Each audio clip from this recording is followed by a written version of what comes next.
On the 4th of July, in 1995, a county commissioner in Nye County, Nevada, which is here in southern Nevada, Nye County. A county commissioner in Nye County decided to celebrate Independence Day by declaring that Nye County, Nevada was independent of the United States of America. He got into a bulldozer and he drove that bulldozer over to some federally owned land in Nye County. It was part of a national forest, and he used the bulldozer to bust through that closed road in that national forest. He claimed that all federal land was under his control because the federal government had no authority in little Nye County, Nevada. NBC News in depth tonight. More on the fight over the role of the federal government. In the American West, it's an all-out brawl called the Sagebrush Rebellion. On one side, the federal government. On the other, some landowners and some local governments. And the battle is threatening to turn very ugly. NBC's Roger O'Neill tonight has the first part of our in-depth report. In the land of wide open spaces, there's a new land war. The federal government owns almost half the property in the West, and the fight is over who should control it. The first shot was fired in Nevada. Captured on home video, Dick Carver, a county supervisor, reopened a road in the Toyabe National Forest. Two federal rangers said they were threatened. It was the 4th of July, and it became a declaration of independence for a new rebellion, this time from the feds. And on the one hand, it is sort of funny, right? This little county in Nevada, this one county commissioner bulldozing his way across the national forest saying, this land is mine. This is ours. The U.S. government doesn't exist here. On the one hand, it's funny, except for the fact that this was happening in the context of bombs that kept going off in federal government offices all over that part of the country. Now, that bulldozing was July 4th. It was Independence Day in 1995. In March of 1995, a U.S. Forest Service employee named Guy Pence had a pipe bomb set off in his office at the U.S. Forest Service. 5 months later, another pipe bomb blew up in a van that was parked outside his house. His wife and his daughter were home at the time, but thankfully they were not injured. On January 6th, 1996, the following year, a bomb exploded just outside the U.S. Forest Service headquarters in Espanola, New Mexico. And that was the second time in less than a year that a Forest Service headquarters had been bombed. It also happened in March 1995 in Carson City, Nevada. A bomb went off in a U.S. Forest Service office in Carson City, Nevada, blowing out windows, but there was no major damage, no injuries. No claim of responsibility either. Beyond those Forest Service bombings, at around the same time, 2 Bureau of Land Management offices were also bombed. So that was all happening 1994, 1995, 1996. Of course, if you think about it, in the middle of all that was the anti-federal government bombing that took place 19 years ago this week in April 1995 in Oklahoma City. The bombing of the Alfred P. Murrah Federal Office Building in Oklahoma City. That building contained regional offices for the ATF, recruiting offices for the U.S. military, regional offices for the Secret Service, and the DEA and the Social Security Administration. The Oklahoma City bomber and his accomplice were both part of something called the Sovereign Citizen Movement, which doesn't recognize the authority of the federal government. Part of the reason that Timothy McVeigh was found and arrested after the Oklahoma bombing was that his car didn't have proper license plates. That's one of the things that is a hallmark of the Sovereign Citizens Movement. They refuse to register their cars under proper authority. Those guys from the Oklahoma City bombing were also part of the armed militia movement at the time. County officials saying the militia movement, saying that they only recognized county officials. They did not recognize the authority of the United States of America, right? We also had county officials bulldozing their way down federal roads at the time.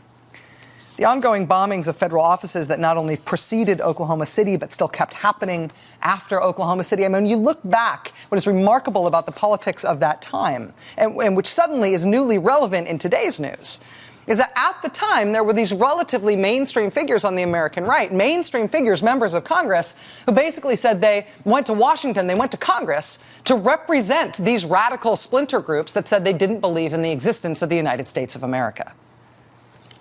To better understand the Sagebrush Rebellion, you need to know who's on their side.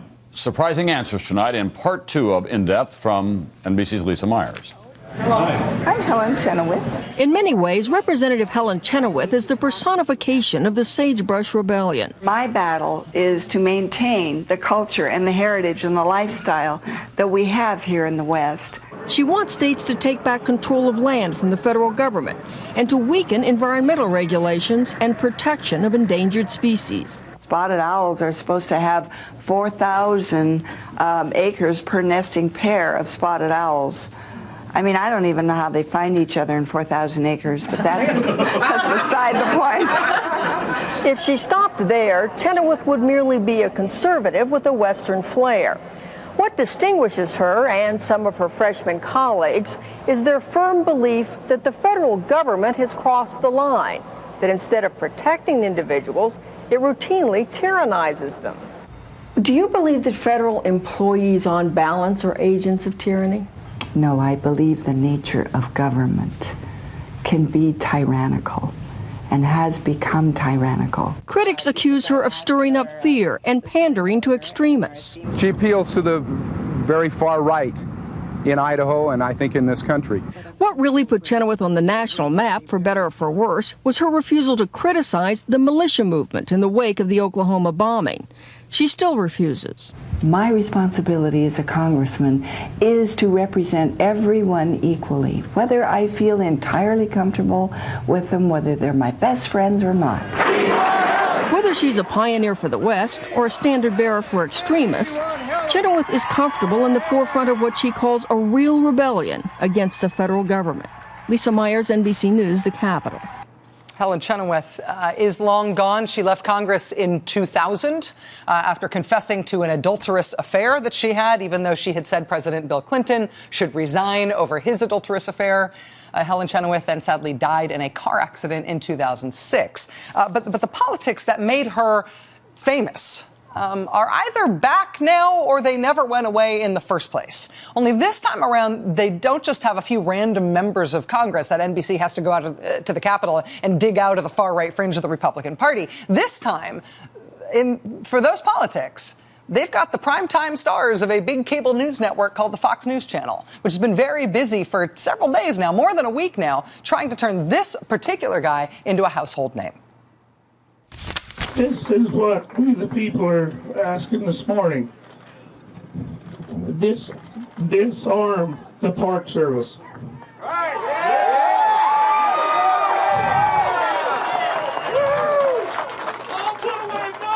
At Lake Mead and Red Rock Park and all other parks that the federal government claims they have jurisdiction over.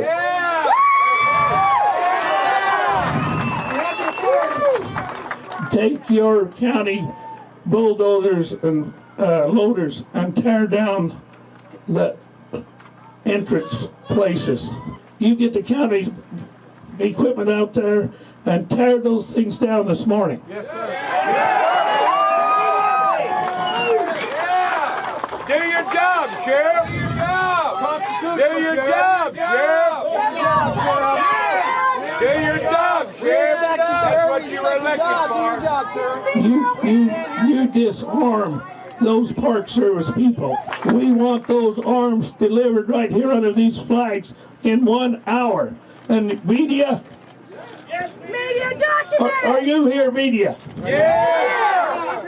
I want you to go to every place that they got a federal Park Service station, and you watch those county machines tear down those places today in the next hour. And if you report back to these people, we the people, in 1 hour, if they're not done, then we'll decide what we're going to do from this point on. Thank you.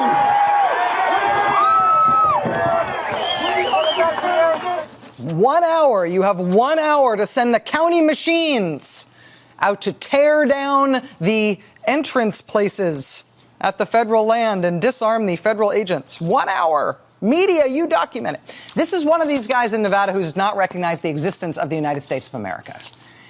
And these guys have been around for a long time, right? In 1995, one Nevada county official did go and bulldoze a federal road in a national forest in order to prove that the U.S. government didn't really exist in Nevada. But now these same guys are back, and they're demanding that the local sheriff go do that again within the hour, that the local sheriff go take county machines and disarm federal officials and arrest any federal officials from the federal government that have trespassed in Nevada, which to these guys is not part of the United States. And if you are flashing back to the mid-90s and looking at this stuff, it's not just because of the demanding the bulldozer, right? It's not just because of the bulldozer references. It may also be because when you heard that sheriff there being yelled at by that local rancher that he needed to go bulldoze federal properties, that he needed to go disarm federal agents, you see there's guys standing in front of them, standing in front of the stage there, facing away from them, right? Well, he's making these claims. These sort of fake military guys standing in front of the stage, standing in front of the guy who does not recognize the existence of the United States, they are 1990s-style militiamen. You can see in this photo from NBC News, the guy on the left there has what I presume to be unregulation facial hair. The self-proclaimed rank of captain. He's wearing captain's bars on his fatigues there. I say it's self-proclaimed, though, because his patch on his uniform is not from any U.S. military operation. It says Praetorian Guard. Praetorian Guard is the name that the Arizona State Militia has given themselves. They say on their website right now they are recruiting patriots statewide. They want you to know that China has upped its military spending recently, and they've posted a very sleepy-looking picture of Antonin Scalia and said underneath that picture that the news that there's internment camps coming back. The militia guys from Arizona and from all over, you probably heard, they descended on Nevada this past week and over this past weekend to turn a long-standing but kind of boring dispute over grazing fees between the federal government and one of these guys who doesn't believe in the federal government. These militia guys descended on that site in Nevada over the last few days to try to turn that sort of boring bureaucratic conflict into something that is a little bit more like a war. On a bridge in Bunkerville, holding high-power scoped rifles, these men took cover, prepared to shoot, prepared to die. We're here to protect our freedom. Had to happen sometime, might as well happen now, right? This Saturday, he took position with other gunmen, taking the high ground as federal agents waited in the wash below. Between them, men, women, and their children marched toward a fence. They're getting ready to launch stuff at us. Get ready. On the other side of the fence, Bureau of Land Management agents, also armed, also took cover. This is reporting from the local CBS affiliate KLAS from over the weekend. Obviously, they are covering the drama here of this armed standoff not very far outside the major city of Las Vegas. But they're also noting how freaking weird it is to have a political dispute resolved in this country in the 21st century based pretty much on which side brought more guns to the political argument. Watch. On the streets of Las Vegas, when gunmen point weapons at sworn peace officers, they are often shot and killed. But in Bunkerville, these men held the bridge. The difference between these gunmen and gunmen in our urban streets comes down to a political cause. At some point, you have to draw a line in the sand, as you will. And I guess this is it, you know. Regretfully, we didn't get this man's name. Our photographer was fearful of possible crossfire should shooting happen and kept moving. But this gunman and the others pledged to be back because these anti-federalist protesters got their first victory. Not by the ballot, not by rallies, but on a bridge with guns aimed at police. Got their victory not by the ballot, not by rallies, but on a bridge with guns aimed at police. And as that report from KLAS notes, this dispute in Nevada really is basically over now. At least the dramatic part is over. The federal government stopped trying to enforce federal law about grazing fees, stopped trying to enforce a court order that said they could enforce that federal law, and they backed off because people showed up with guns to stop them from enforcing that court order. And while that is a remarkable form of dispute resolution for this country in the 21st century, it's also true that the drama is also kind of over. The guy who says he does not believe in the United States is still refusing to pay the grazing fees that everybody else pays to let his cows eat grass on federal land. And the government says they'll continue to work to resolve the matter administratively and judicially. So the drama here is over. But the drama being over, of course, that is terrible news for the people who have basically been selling tickets to what they hoped was going to be a shooting war. involving anti-government zealots in the American Southwest. I mean, the right has been hyping this as a fight almost to the point of hysteria. This could be how the shot heard around the world happens, in this case, or others that are happening. If they ever fire on innocent, peaceful people trying to take stolen cattle and act like the mercenaries they are, this could turn into 1776 very quickly. Yeah, and we're totally disgusted with this type of government, and I don't think we, the people, are going to stand it. And I'm not going to stand. I'm going to stand as long as it takes and do whatever it takes to get this job. Incredible. Well, we'll get updates from you in the next few days, sir, to find out what unfolds. That was the rancher who doesn't believe in the authority of the federal government of the United States on the radio show of the conspiracy theory guy who's kind of the king of the 9/11 truthers. He's the one who also says the Boston bombing was perpetrated by the U.S. government. Also, the Newtown school shooting was perpetrated by the U.S. government. He's also the one who says the U.S. government creates tornadoes and uses them as weather weapons. The Koch brothers funded groups, the Koch brothers funded group Americans for Prosperity, the affiliates of Americans for Prosperity in Nevada and also in Colorado. Online, they've been trying to popularize this fight with this rancher in Nevada, popularizing it to a national audience. Hashtag big government, hashtag top conservatives on Twitter, hashtag Bundy battle is heating up in Nevada. Read more here. The conservative magazine, The National Review, at the National Review Online, they say, if you want to see the case for limited government, consider the siege happening in this dusty corner of Nevada. Remember when there was going to be a trucker blockade of Washington, D.C., where hundreds, no, thousands, no, millions, no, billions of truckers were going to slowly circle the nation's capital on the Washington Beltway and bring the federal government to its knees unless Nancy Pelosi was arrested, and they had all these other demands? The guy who was the spokesman for that truckers' ride for the Constitution this past fall, the guy who said if that trucker uprising didn't work, then there should be an armed uprising against the federal government, the guy who apparently received a little bit of attention from the Secret Service after saying and then reiterating that Hillary Clinton should be shot because Benghazi, that guy apparently still has and does a radio show. And on his radio show, he's also hosted the Nevada rancher who's in this fight. So he's appeared there as well. Glenn Beck's website has been as breathless over this story as anybody else on the right. Nevada rancher taking on the government in a battle that's reaching the breaking point. And, of course, there's the mother of them all, our friends at WorldNet Daily. You remember the WorldNet Daily guys, right? They're the show us the real birth certificate people, the Obama conspiracy theory website superstore. WorldNet Daily recently blasted out their exclusive news, quote, news, that even though the story appeared to end this weekend at that standoff in Nevada, it appeared to end when the federal government gave in to all the militia guys who were pointing guns at them, and the government walked away from the cattle grazing dispute. WorldNet Daily says that was just a ploy to lull everybody into submission. And actually, they had sources that said, according to their sources, and what their sources were hearing from their sources, from their sources, from their sources, what they were able to, quote, report was that the federal government actually was about to launch a midnight raid. Quote, and there probably would be violence involved, says WorldNet Daily. WorldNet Daily's source is a guy from this militia movement, which says that only county sheriffs have real authority and the federal government doesn't exist. WorldNet Daily's source says he's hearing that a federal raid is coming. He tells WorldNet Daily, quote, I don't think it would be possible to launch such a raid without violence. I don't think the Bundy family would lie down and be taken. Now, on the one hand, who cares, right? I mean, who cares what WorldNet Daily says? These are the people with the whole birth certificate conspiracy thing about President Obama. They're the ones who say President Obama is not only secretly foreign, he's secretly a Muslim, and he's secretly gay, and he's secretly gay married. A few days ago, they published an alert to America that what might have looked like a lunar eclipse was actually a blood moon divine warning to President Obama that he should stop passing so many executive orders. Yes, seriously. But what is cockamamie and hilarious and sometimes even a little sad on the right, it becomes something else when a media institution called the Fox News Channel decides to promote the worst of this stuff, when they drag this stuff up out of the far-right, rather pitiful fringe, and they turn it into a national conservative cause celeb. And that's what the Fox News Channel has done with this story in Nevada. And this is the important thing, I think. It didn't end this weekend when the standoff ended in Nevada.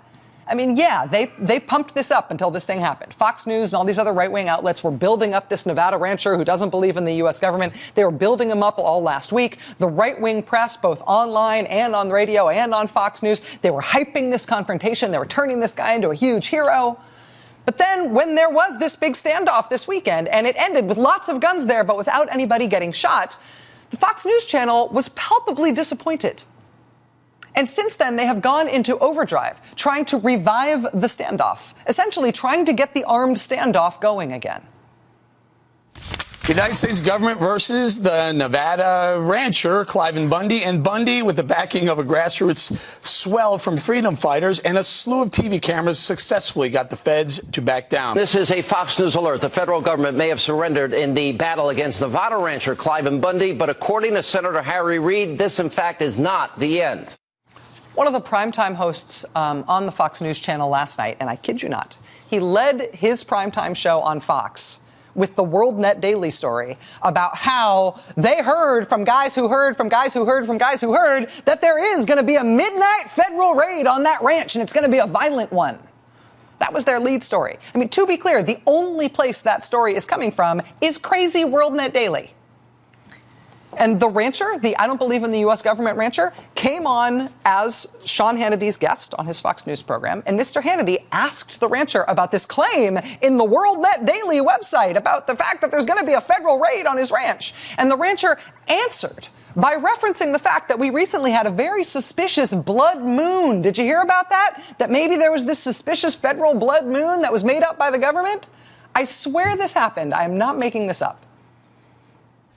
Welcome to Hannity, and this is a Fox News alert. The federal government may have surrendered in the battle against Nevada rancher Cliven Bundy, but according to Senator Harry Reid, this, in fact, is not the end. But first, according to online reports, a former Nevada sheriff claims that his sources inside the federal government say that the Bureau of Land Management may be quietly planning to raid the Bundy ranch. So given that warning, could there be another standoff brewing tonight? Back with us is the rancher himself, Cliven Bundy. We're also joined by his daughter, Stetsy, and his son, Aman, is back with us. Guys, welcome back to the program. There's been a lot of reports about this.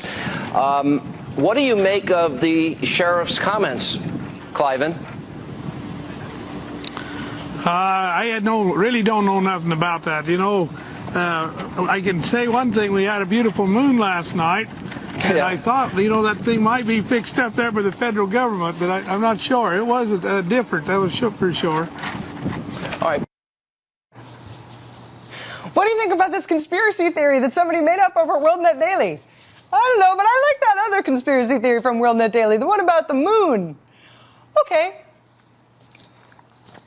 This is what's happening on Fox News Channel right now in prime time, in case you haven't been watching. This actual story in Nevada is dead. It's over. At least the threat of armed anti-government zealots having a shooting war with the federal government seems to have cooled down a little bit. But the Fox News Channel, in all its glory, is doing everything it can to trying to bring that threat back. And on the one hand, it's hilarious and pitiful. On the other hand, it is playing with fire. Because what they're talking about here is not the distant past. It is a violent past in our country, and it would be one thing if Fox News was trying to gin up armed conflict in ignorance of what this kind of conflict has resulted in the past in our country, but they're not ignorant about it. They know exactly what it is that they are playing with here, and it's clear they know how things like this can end, because they themselves keep bringing it up. With innocent people Waco? being killed, like at Waco, Texas, and we don't want any of that to happen. For those that don't remember the Branch Davidian and the Waco compound, I mean, that was out of control. Or those, you can go back to Ruby Ridge and Randy Weaver, or Elian Gonzalez, which both of us were covering at the time. This seems to be a moment where we really need to stand back. Hey, Bob, a lot of memories coming back, Waco and Ruby Ridge, right? I see Ruby Ridge, Waco coming right back, and it would be a tragedy. I mean, in all those instances, obviously the government was wrong in Waco. The government was wrong at Ruby Ridge, except the people in those situations were also pretty goofy. So what the government should do is just back off. I'll be honest. We saw what happened at Waco and the Branch Davidians. I'm concerned. We have exclusive details on what some say may become the next Ruby Ridge or Waco Davidian compound issue. Some say a potential Waco or Ruby Ridge is about to unfold. Try not to sound so excited when you say that. Ruby Ridge happened in 1992. A white supremacist, white separatist guy who affiliated with the Aryan Nations He sold sawed-off shotguns to somebody who turned out to be an undercover ATF agent. When he failed to appear in court on those charges, U.S. Marshals serving the warrant for his arrest ended up in a shootout. They shot his teenage son. They shot his wife. A federal officer was also killed in the shootout. Waco was then the following year in Texas. Heavily armed compound of the Branch Davidian cult was the scene of a huge shootout and then a huge fire, a huge conflagration in which 76 people died. 6 cult members and 4 federal agents were also killed in an earlier raid. We did a documentary on Timothy McVeigh, the Oklahoma City bomber, a few years ago here on MSNBC, and we turned up footage of Timothy McVeigh on site at the Waco siege. While the Branch Davidian thing was happening in Waco, there was Timothy McVeigh looking on. That deadly incident was part of his anti-government radicalization that led him 2 years after Waco to do this in Oklahoma City. Anti-government extremism in this country, the militia movement, the bombings of federal targets, these fantasies about armed militia rebellions against the jackbooted thugs of the federal government, this is not fiction in our country. This is not even the distant past. These guys are still around. This movement is still very much with us. But even as this latest standoff in Nevada appears to have ended peacefully, what is unprecedented this time around is to have something as big and as loud and as powerful as the Fox News channel blowing hot air on the dying embers of that conflict, trying to rekindle it into another giant fire.